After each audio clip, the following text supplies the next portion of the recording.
Abraham Lincoln and the Abolition of Slavery in the United States, by Charles Godfrey Leland. Chapter 6. A Suspected Conspiracy, Lincoln's Departure for Washington, His Speeches at Springfield and on the Road to the National Capital, Breaking out of the Rebellion, Treachery of President Buchanan, Treason in the Cabinet, Jefferson Davis's Message, Threats of Massacre and Ruin to the Northern Southern Sympathisers, Lincoln's Inaugural Address, the Cabinet, the Days of Doubt and of Darkness. It was unfortunate for Lincoln that he listened to the predictions of his alarmed friends. So generally did the idea prevail that an effort would be made to kill him on his way to Washington, that a few fellows of the lower class in Baltimore, headed by a barber named Ferrandina, thinking to gain a little notoriety, as they actually did get some money from Southern sympathizers, gave out that they intended to murder Mr. Lincoln on his journey to Washington. Immediately a number of detectives was set to work, and as everybody seemed to wish to find a plot was found, or imagined, and Lincoln was persuaded to pass privately and disguised on a special train from Harrisburg, Pennsylvania, to Washington, where he arrived February 23, 1861. Before leaving Springfield, he addressed his friends at the moment of parting at the railway station in a speech of impressive simplicity. Friends, no one who has never been placed in a like position can understand my feelings at this hour, nor the oppressive sadness I feel at this parting. For more than a quarter of a century I have lived among you, and during all that time I have received nothing but kindness at your hands. Here I have lived from youth until now I am an old man. Here the most sacred ties of the earth were assumed. Here all my children were born, and here one of them lies buried. To you, dear friends, I owe all that I have, all that I am. All the strange, checkered past seems now to crowd upon my mind. Today I leave you. I go to assume a task more difficult than that which devolved upon Washington. Unless the great God who assisted him shall be with me and aid me, I must fail. But if the same omniscient mind and almighty arm that directed and protected him shall guide and support me, I shall not fail. I shall succeed. Let us all pray that the God of our fathers may not forsake us now.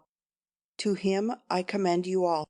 Permit me to ask that with equal sincerity and faith you will invoke his wisdom and guidance for me. With these few words I must leave you, for how long I know not. Friends, one and all, I must now bid you an affectionate farewell. It may be observed that in this speech Lincoln, notwithstanding his conciliatory offers to the South, apprehended a terrible war, and that when speaking from the heart he showed himself a religious man. If he ever spoke in earnest, it was on this occasion. One who had heard him 100 times declared that he never saw him so profoundly affected, nor did he ever utter an address which seemed so full of simple and touching eloquence as this. It left his audience deeply affected, but the same people were more deeply moved at his return. At 8 o'clock, says Layman, the train rolled out of Springfield among the cheers of the populace. 4 years later, a funeral train, covered with the emblems of splendid mourning, rolled into the same city, bearing a corpse whose obsequies were being celebrated in every part of the civilized world. Lincoln made several speeches at different places along his route from Springfield to Philadelphia, and in all he freely discussed the difficulties of the political crisis, expressing himself to the effect that there was really no danger or no crisis, since he was resolved, with all the Union-loving men of the North, to grant the South all its rights. But these addresses were not all sugar and rosewater. At Philadelphia he said, "Now, in my view of the present aspect of affairs, there need be no bloodshed or war. There is no necessity for it. I am not in favor of such a course, and I may say in advance that there will be no bloodshed unless it be forced upon the government, and that it will be compelled to act in self-defense." Lincoln had declared that the duties which would devolve upon him would be greater than those which had devolved upon any American since Washington. During this journey the wisdom, firmness, and ready tact of his speeches already indicated that he would perform these duties of statesmanship in a masterly manner. He was received courteously by immense multitudes, but at this time so very little was known of him beyond the fact that he was called Honest Old Abe the Rail Splitter, and that he had sprung from that most illiterate source, a poor Southern backwoods family, that even his political friends went to hear him with misgivings or with shame. There was a general impression that the Republican party had gained a victory by truckling to the mob, and by elevating one of its roughest types to leadership; and the gaunt, uncouth appearance of the President-elect fully confirmed this opinion. But when he spoke, it was as if a spell had been removed. The disguise of Odin fell away, and people knew the great man, called to struggle with and conquer the rebellious giants, a hero coming with the right strength at the right time. It was at this time that the conspiracy, which had been preparing in earnest for 30 years, and which the North for as many years refused to suspect, had burst forth. South Carolina had declared that if Lincoln was elected she would secede, and on the 17th December, 1860, she did so, true to her word if not to her duty. In quick succession 6 states followed her, there being little or no struggle in those which lay upon the Gulf against the wild tornado of excitement in favor of rebellion. "In the border states," says Arnold, "in Maryland, Virginia, North Carolina, Tennessee, and Missouri, there was, however, a terrible contest. The Union ultimately triumphed in Maryland, Kentucky, and Missouri, while the rebels carried Tennessee with great difficulty. Virginia seceded on April 17th, 1861, and North Carolina on the 20th of May. Everything had for years been made ready for them. President Buchanan, who preceded Lincoln, a man of feeble mind, and entirely devoted to the South, had either suffered the rebels to do all in their power to facilitate secession, or had directly aided them. The Secretary of War, John B. Floyd, who became a noted rebel, had for months been at work to paralyze the Northern army. He ordered 115,000 muskets to be made in Northern arsenals at the expense of the Federal government, and sent them all to the South, with vast numbers of cannon, mortars, ammunition, and munitions of war. The army, reduced to 16,000 men, was sent to remote parts of the country, and as the great majority of its officers were Southern men, they of course resigned their commissions and went over to the Southern Confederacy. Howell Cobb of Georgia, afterwards a rebel general, was Secretary of the Treasury, and, as his contribution to the Southern cause, did his utmost, and with great success, to cause ruin in his department, to injure the national credit, and empty the Treasury. In fact, the whole cabinet, with the supple President for a willing tool, were busy for months in doing all in their power to utterly break up the government, to support which they had pledged their faith in God and their honor as gentlemen. Linked with them in disgrace were all those who, after uniting in holding an election for President, refused to abide by its results. On the 20th November, 1860, the Attorney General of the United States, Jur. S. Black, gave, as his aid to treason, the official opinion that Congress has no right to carry on war against any state, either to prevent a threatened violation of the Constitution, or to enforce an acknowledgment that the government of the United States was supreme; and to use those words of Raymond, it soon became evident that the President adopted this theory as the basis and guide of his executive action. On the night of January 5th, 1861, the leading conspirators, Jefferson Davis, with Senators Toombs, Iverson, Slidell, Benjamin, Wigfall, and others, held a meeting, at which it was resolved that the South should secede, but that all the seceding senators and representatives should retain their seats as long as possible, in order to inflict injury to the last on the government which they had officially pledged themselves to protect. At the suggestion probably of Mr. Benjamin, all who retired were careful to draw not only their pay, but also to spoil the Egyptians by taking all the stationery, documents, and mileage, or allowance for traveling expenses, on which they could lay their hands.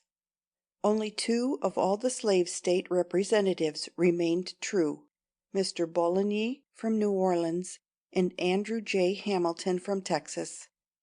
When President Lincoln came to Washington, it was indeed to enter a house divided against itself, tottering to its fall, its inner chambers a mass of ruin.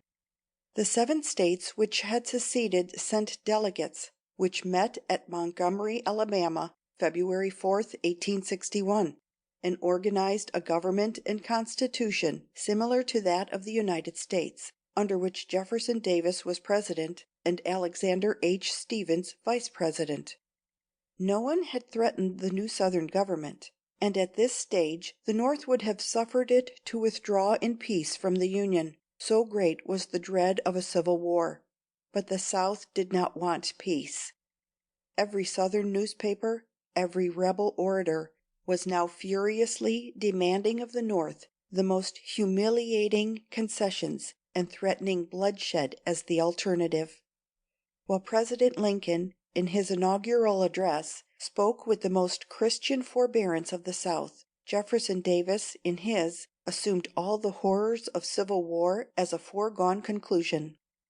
He said that if they were permitted to secede quietly, all would be well. If forced to fight, they could and would maintain their position by the sword, and would avail themselves to the utmost of the liberties of war. He expected that the North would be the theater of war, but no Northern city ever felt the rebel sword, while there was not one in the South which did not suffer terribly from the effects of war.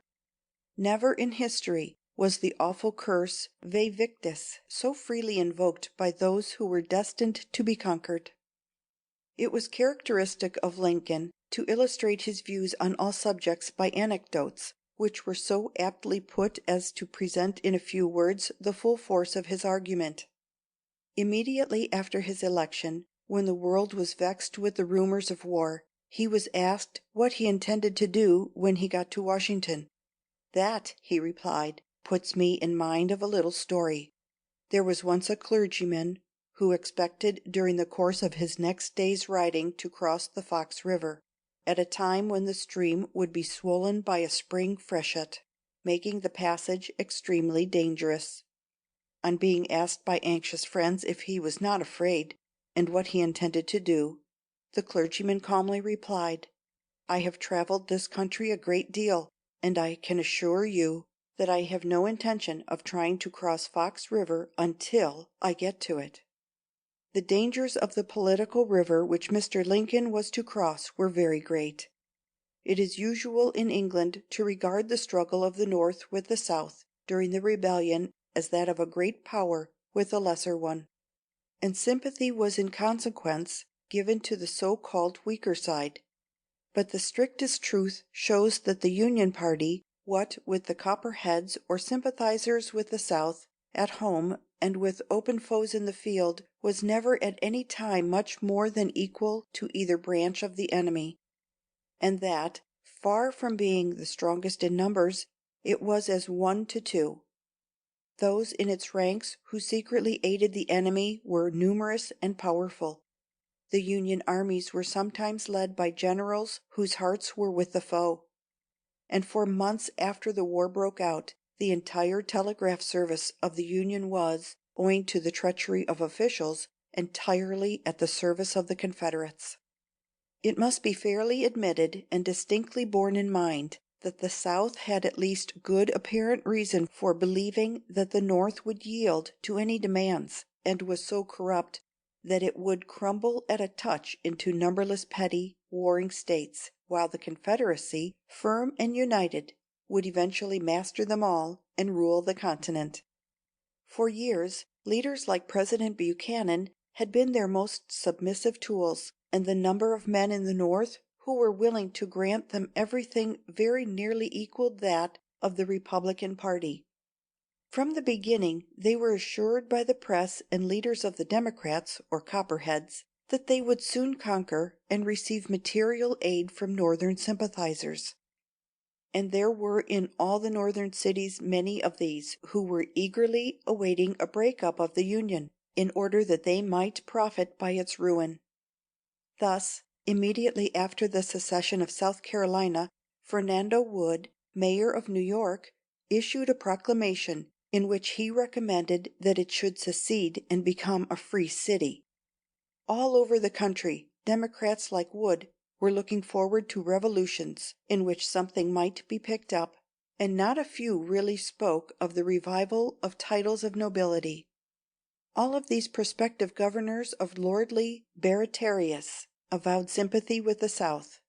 It was chiefly by reliance on these Northern sympathizers that the Confederacy was led to its ruin. President Lincoln found himself in command of a beleaguered fortress which had been systematically stripped and injured by his predecessor, a powerful foe storming without, and nearly half his men doing their utmost to aid the enemy from within. On the 4th March, 1861, Lincoln took the oath to fulfill his duties as president, and delivered his inaugural address. In this he began by asserting that he had no intention of interfering with slavery as it existed, or of interfering in any way with the rights of the South, and urged that, by law, fugitive slaves must be restored to their owners. In reference to the efforts being made to break up the Union, he maintained that, by universal law and by the Constitution, the Union of the States must be perpetual. It is safe to assert, he declared, that no government proper ever had a provision in its organic law for its own termination. With great wisdom, and in the most temperate language, he pointed out the impossibility of any government, in the true sense of the word, being liable to dissolution because a party wished it. One party to a contract may violate or break it, but it requires all to lawfully rescind it. I therefore consider that, in view of the Constitution and the laws, the Union is unbroken, and to the extent of my ability I shall take care, as the Constitution itself expressly enjoins upon me, that the laws of the Union be faithfully executed in all the States. Doing this I deem to be only a simple duty on my part, and I shall perform it as far as practicable, unless my rightful masters, the American people, shall withhold the requisite means, or in some authoritative manner direct the contrary. He asserted that the power confided to him would be used to hold and possess all government property and collect duties, but went so far in conciliation as to declare that wherever hostility to the United States should be so great and universal as to prevent competent resident citizens from holding the federal offices, there would be no attempt to force obnoxious strangers among the people for that object. Where the enforcement of such matters, though legally right, might be irritating and nearly impracticable, he would deem it better to forego for a time the uses of such offices. He pointed out that the principle of secession was simply that of anarchy, that to admit the claim of a minority would be to destroy any government, while he indicated with great intelligence the precise limits of the functions of the Supreme Court. And he briefly explained the impossibility of a divided Union existing save in a jarring and ruinous manner. Physically speaking, he said, we cannot separate. We cannot remove our respective sections from each other, nor build an impassable wall between them. A husband and wife may be divorced, and go out of the presence and beyond the reach of each other, but the different parts of our country cannot do this. They cannot but remain face to face, and intercourse either amicable or hostile must continue between them. Why should there not be, he added, a patient confidence in the ultimate justice of the people? Is there any better or equal hope in the world? In our present differences, is either party without faith of being in the right? If the mighty ruler of nations, with his eternal truth and justice, be on your side of the North, or on yours of the South, that truth and that justice will surely prevail by the judgment of this great tribunal of the American people. It has been well said that this address was the wisest utterance of the time. Yet it was, with all its gentle and conciliatory feelings, at once misrepresented through the South as a malignant and tyrannical threat of war. For to such a pitch of irritability and arrogance had the entire Southern party been raised, that any words from a Northern ruler, not expressive of the utmost devotion to their interests, seemed literally like an insult. It was not enough to promise them to be bound by law, when they held that the only law should be their own will. To those who lived through the dark and dreadful days which preceded the outburst of the war, every memory is like that of one who has passed through the valley of the shadow of death. It was known that the enemy was coming from abroad, yet there were few who could really regard him as an enemy, for it was as when a brother advances to slay a brother, and the victim, not believing in the threat, rises to throw himself into the murderer's arms. And vigorous defense was further paralyzed by the feeling that traitors were everywhere at work, in the army, in the cabinet, in the family circle. President Lincoln proceeded at once to form his cabinet. It consisted of William H. Seward, who had been his most formidable competitor at the Chicago Convention, who became Secretary of State; Simon Cameron, whose appointment proved as discreditable to Mr. Lincoln as to the country, as Secretary of War; Salmon P. Chase, Secretary of the Treasury; Gideon Welles, Secretary of the Navy; Caleb B. Smith, Secretary of the Interior; Montgomery Blair, Postmaster General; and Edward Bates, Attorney General. It was well for the President that these were all, except Cameron, wise and honest men, for the situation of the country was one of doubt, danger, and disorganization.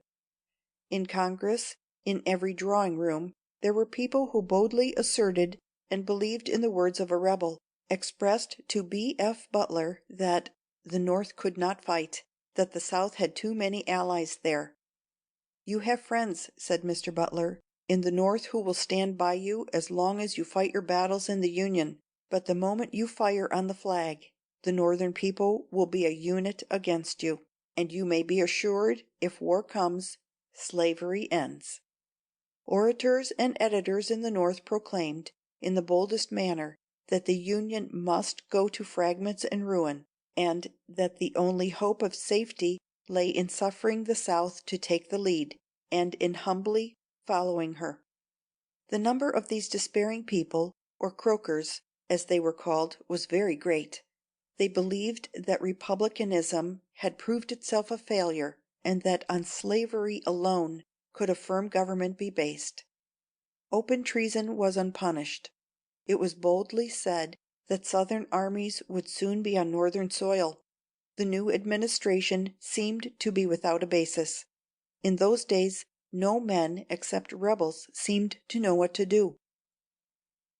Chapter 6. Chapter 7. Mr. Seward refuses to meet the rebel commissioners. Lincoln's forbearance. Fort Sumter. Call for 75,000 troops. Troubles in Maryland. Administrative prudence. Judge Douglas. Increase of the army. Winthrop and Ellsworth. Bull Run. General McClellan. It was on the 12th of March, 1861, that the rebel or Confederate States sent commissioners to the United States to adjust matters in reference to secession. Mr. Seward refused to receive them on the ground that they had not withdrawn from the Union, and were unable to do so unless it were by the authority of a national convention, acting according to the Constitution of the United States. On the 9th of April the commissioners left, declaring in a letter that they accepted the gauge of battle, As yet there was no decided policy in the North, and prominent Democrats like Douglas were not in favor of compelling the seceding states to remain. Mr. Everett was preaching love, forgiveness, and union, while the Confederate government was seizing on all the arsenals, forts, custom houses, post offices, ships, ordnance, and material of war belonging to the United States within the seceding states. In fact, the South knew exactly what it meant to do, and was doing it vigorously, while the North was entirely undecided. In the spring of 1861, Congress had adjourned without making any preparation for the tremendous and imminent crisis. But the entire South had not as yet seceded. The border states were not in favor of war. In the words of Arnold, to arouse sectional feeling and prejudice and secure cooperation and unanimity, it was deemed necessary to precipitate measures and bring on a conflict of arms. It was generally felt that the first bloodshed would bring all the slave states into union. The anti-war party was so powerful in the North that it now appears almost certain that, if President Lincoln had proceeded at once to put down the rebellion with a strong hand, there would have been a counter-rebellion in the North. For not doing this he was bitterly blamed, but time has justified him. By his forbearance, Maryland, Kentucky, and Missouri were undoubtedly kept in the Federal Union. His wisdom was also shown in two other aspects as soon as it was possible to do so. There had existed for years in New York an immense slave-trading business, headed by a Spaniard named Juarez. Vessels were bought almost openly, and government officials were bribed to let these pirates loose. This infamous traffic was very soon brought to an end so far as the United States were concerned. Another task which was rapidly and well performed was the sifting out of rebels, or rebel sympathizers, from government offices where they abounded and acted as spies. Even General Scott, an old man full of honor, who was at the head of the army, though true to the Union, was Southern by sympathy and opposed to coercion, and most of the officers of the army were like him in this respect. The refusal of Mr. Seward to treat with the rebel government was promptly made the occasion for the act of violence which was to unite the Confederacy. There was, near Charleston, South Carolina, a fort called Sumter, held for the United States by Major Robert Anderson, a brave and loyal man. On the 11th of April, 1861, he was summoned to surrender the fort to the Confederate government, which he refused to do. As he was, however, without provisions, it was eventually agreed on the 12th of April that he should leave the fort by noon on the 15th. But the rebels, in their impatience, could not wait, and they informed him that, unless he surrendered within 1 hour, the fort would be bombarded. This was done, and, after a bombardment of 33 hours, bravely borne, the major and his band of 70 men were obliged to surrender. It is true that this first firing on the American flag acted like the tap of the drum, calling all the South to arms in a frenzy, and sweeping away all the remnants of attachment to the old Union lingering in it. The utmost hopes of the rebel leaders were for the time fully realized, but the North was, to their amazement, not paralyzed or struck down, nor did the Democratic sympathizers with the South arise and crush Lincoln and his minions. On the contrary, the news of the fall of Sumter was a live coal on the heart of the American people, and such a tempest of rage swept in a day over millions as had never before been witnessed in America. Those who can recall the day on which the news of the insult to the flag was received, and how it was received, have the memory of the greatest conceivable outburst of patriotic passion. For a time all party feelings were forgotten. There was no more thought of forgiveness or suffering secession. The whole people rose up and cried out for war. Hitherto the press had railed at Lincoln for wanting a policy, and yet if he had made one step towards suppressing the rebels, 1,000 Northern newspapers would have pounced upon him as one provoking war.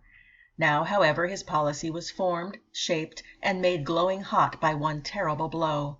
On April 15, 1861, he issued a proclamation announcing that, as the laws of the United States were being opposed, and the execution thereof obstructed in South Carolina, Georgia, Alabama, Florida, Mississippi, Louisiana, and Texas, by combinations too powerful to be suppressed by the ordinary course of judicial proceedings, he, the President of the United States, called forth the militia of several states of the Union to the aggregate number of 75,000, in order to suppress said combinations and to cause the laws to be duly executed.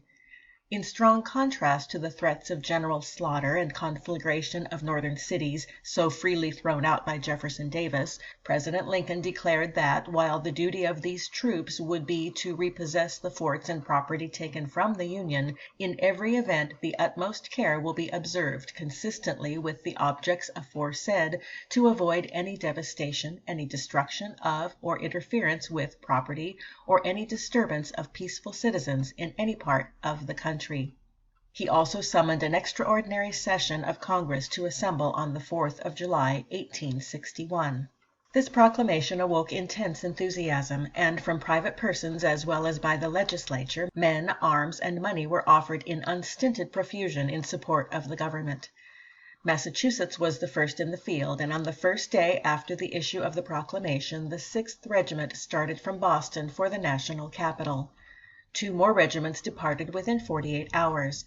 The 6th Regiment, on its way to Washington on the 19th of April, was attacked by a mob in Baltimore carrying a secession flag, and several of its members were killed.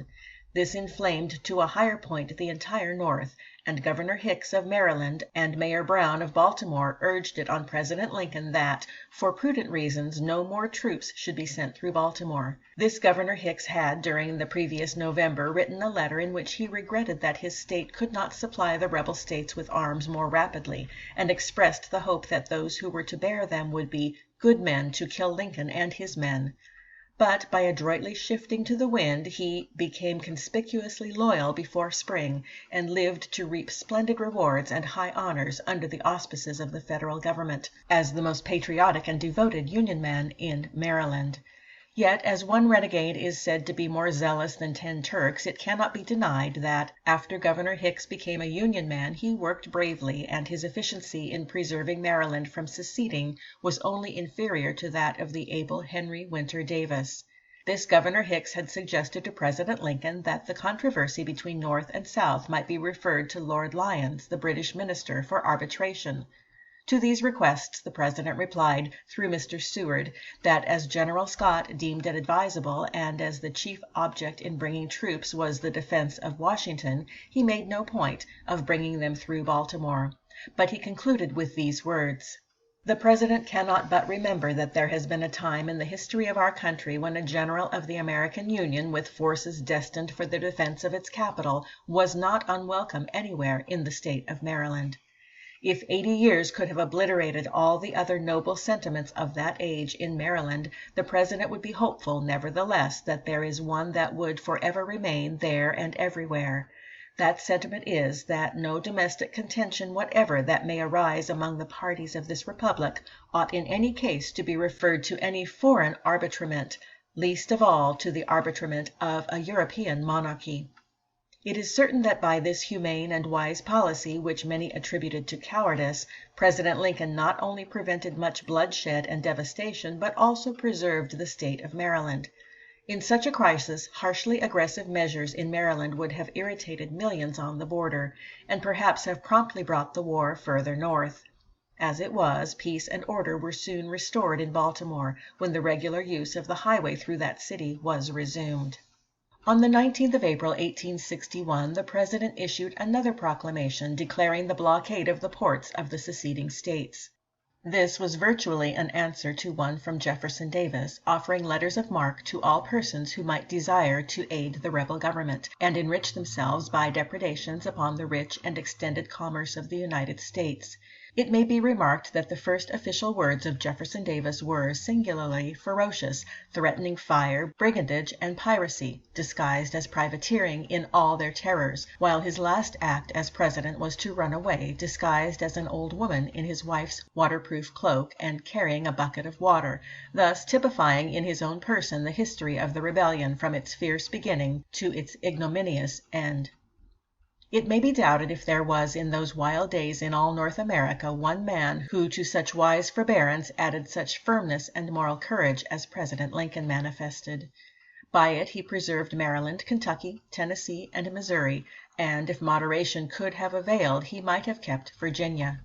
Strange as it seems, while the seceding states were threatening officially and hastening to carry out all the outrages of war, The legislature of Virginia resolved that President Lincoln's mild message announced a policy of tyranny and coercion, and in spite of the gentlest letter of explanation ever written by any ruler who was not a coward, the state marched out of the Union with drums beating and flags flying.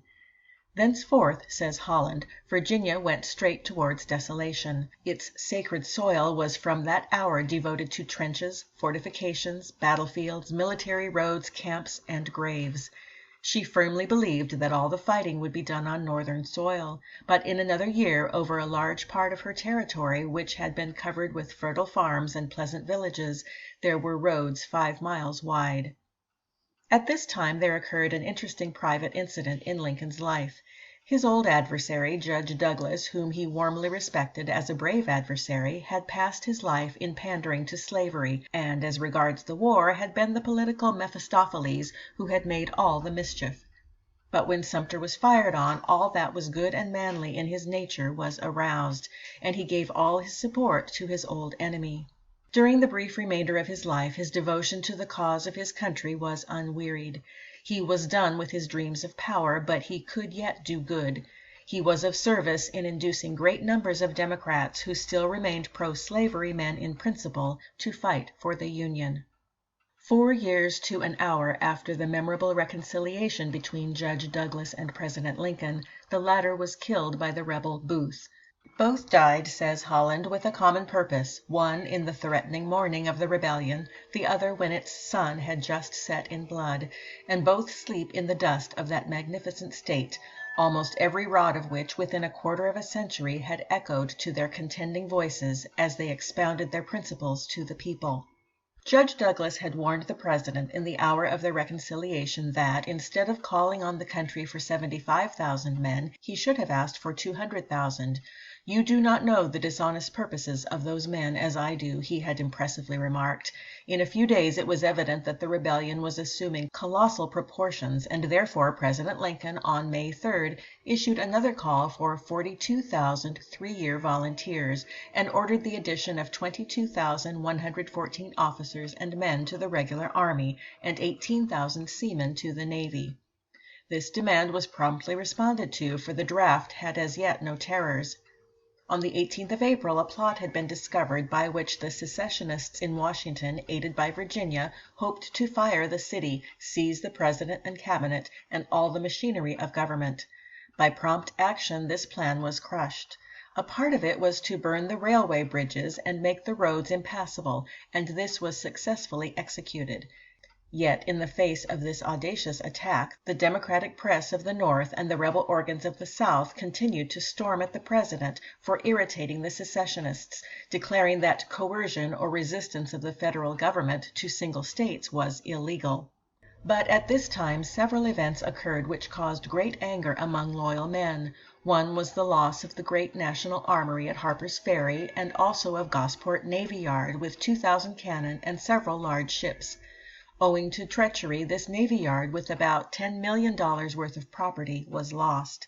Another incident was the death of Colonel Ellsworth. This young man, who had been a law student under Mr. Lincoln, was the introducer of the Zouave drill. For many weeks a rebel tavern keeper in Alexandria, in sight of Washington, had insulted the government by keeping a secession flag flying. On the 24th of May, when General Mansfield advanced into Virginia, Ellsworth was sent with 13,000 troops to Alexandria. Here his first act was to pull down the rebel flag. On descending, Jackson shot him dead, and was himself promptly shot by Private Brownell.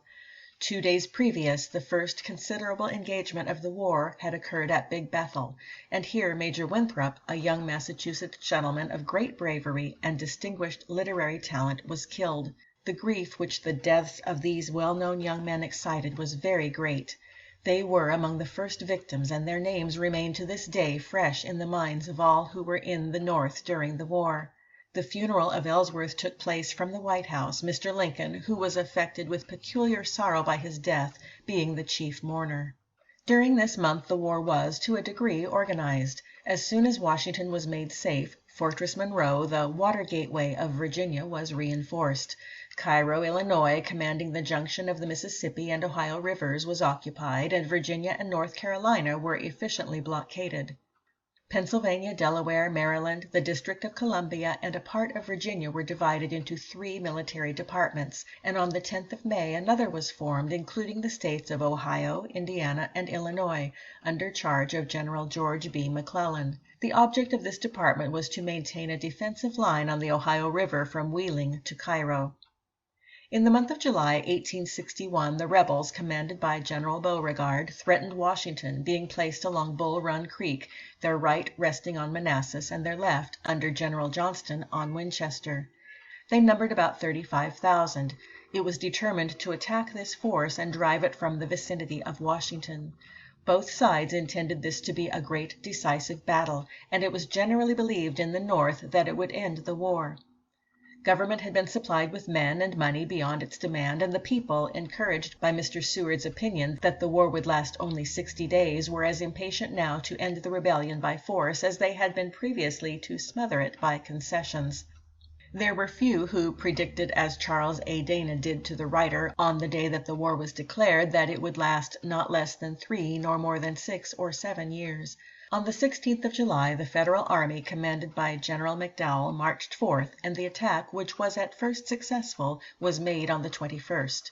But the reinforcements which Johnston received saved him, and a sudden panic sprung up among the Federal troops, which resulted in a headlong retreat, with 480 killed and 1,000 wounded. The army was utterly beaten, and it was only the Confederates' ignorance of the extent of their own success which saved Washington. It was the darkest day ever witnessed in the North, when the telegraph announced the shameful defeat of the great army of the Union. Everyone had anticipated a brilliant victory, but yet the news discouraged no one. The writer that day observed closely the behavior of hundreds of men as they came up to the bulletin board of the New York Times, and can testify that, after a blank look of grief and amazement, they invariably spoke to this effect: "It's bad luck, but we must try it again." The effect, in the words of Raymond, was to rouse still higher the courage and determination of the people.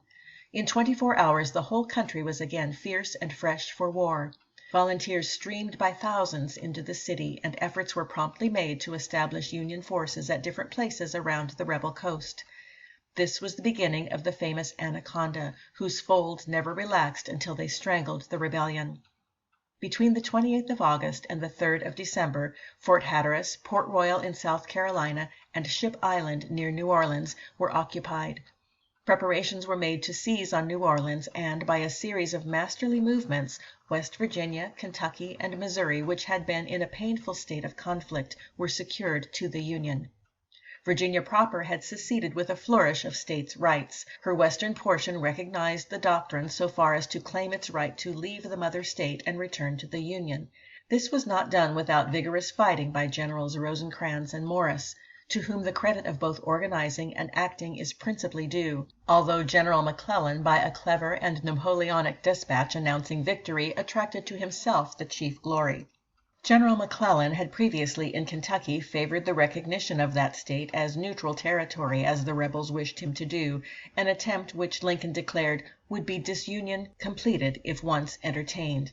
On the 1st of November, 1861, General Scott, who had hitherto commanded the armies of the Union, asked for and obtained his discharge, and was succeeded by General McClellan. If, as Holland remarks, he had done but little before to merit this confidence, if he did but little afterwards to justify it, he at least served at that time to give faith to the people. For 3 months he organized and supervised his troops with the talent which was peculiar to him, that of preparing great work for greater minds to finish. His photograph was in every album, and on every side were heard predictions that he would be the Napoleon, the Caesar, the autocrat of all the Americas. The Western continent would be, after all, the greatest country in the world, and the greatest man in it was to be Little Mac. He was not as yet known by his great botanical nom de guerre of the Virginia creeper. End of chapter 7.